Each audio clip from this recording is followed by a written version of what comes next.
Morning everyone, blog স্পটে সবাইকে অনেক অনেক অনেক স্বাগত। আজকে একটা রেসিপি তোমাদের সাথে শেয়ার করব, হচ্ছে মটর পনির করব।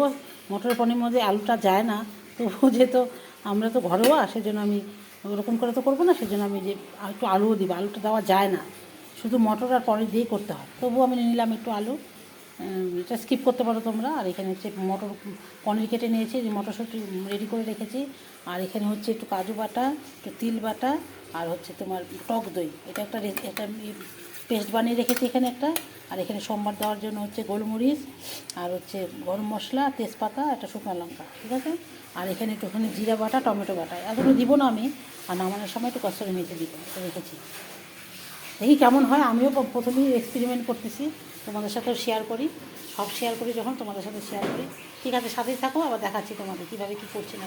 এখানে আমি সাদা তেল দিয়েছি, তারপর দেখাচ্ছি। আর এখানে পোলাও করব, মটর পনির আর পোলাও।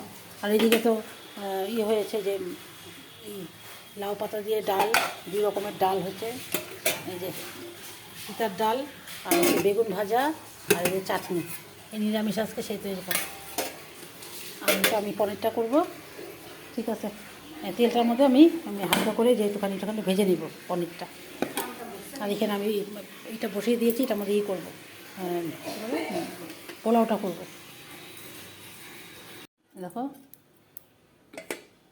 পনিরটা আমি ভেজে তুলে নিলাম। এখন আমি যে কড়াতে সাদা তেল তো দেওয়াই ছিল, তার মধ্যে একটু সামান্য ঘি দিয়েছি। এখন আমি ফোড়নটা দিব, তেজপাতা, এই যে গোলমরিচের গুঁড়া, গোলমরিচ, আর হচ্ছে একটু দিয়ে একটু সাদা জিরা দিব।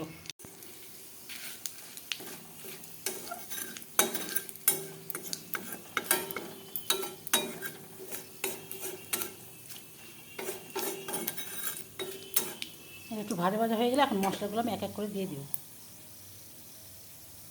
সাদা জিরা, টমেটো পেস্ট দিলাম, একটু আদা কুচি করে দিলাম, আর একটুখানি হলুদ, লবণ, লঙ্কার গুঁড়া, যা যা লাগে মশলার মধ্যে সব দিয়ে দিলাম।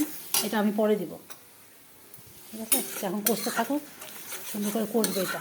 হলুদ, লবণ সবই দিয়ে দিয়েছি। এখন এটা তেল ছাড়া অবধি আমি কষবে এটা।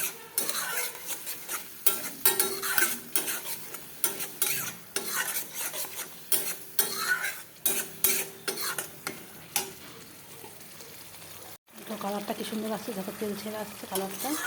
এখন আমি হালকা কম আছে, এই যেটা আমি এখন দিয়ে দেবো, যেটা বেটে রেখেছিলাম ওটা দিয়ে দেবো এখন।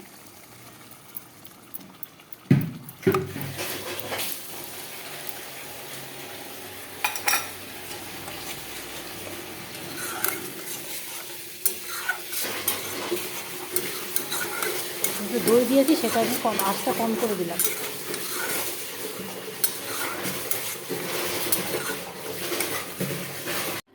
তোমরা একবার দেখো মটর পনিরের কালারটা কী সুন্দর আসছে। তোমরা বুঝতে পারছো না যে বাইরে আলোটা পড়ছে, তো এই জন্য বুঝতে পারছো না কী সুন্দর কালারটা আসছে। দেখো,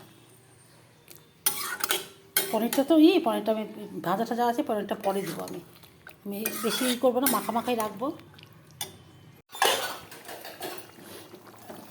এই যে মটর পনির আমার মোটামুটি কমপ্লিট। দেখো দেখো কী সুন্দর হয়েছে, দেখো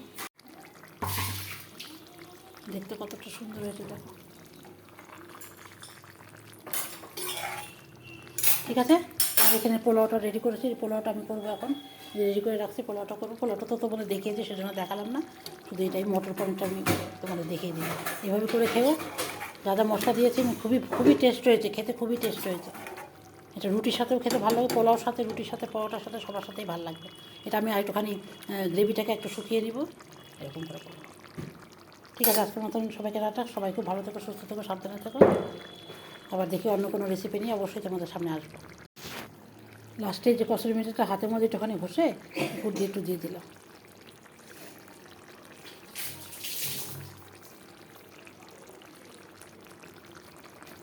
দেখো, আমার কমপ্লিট। এখন আমি পোলাওটা করবো।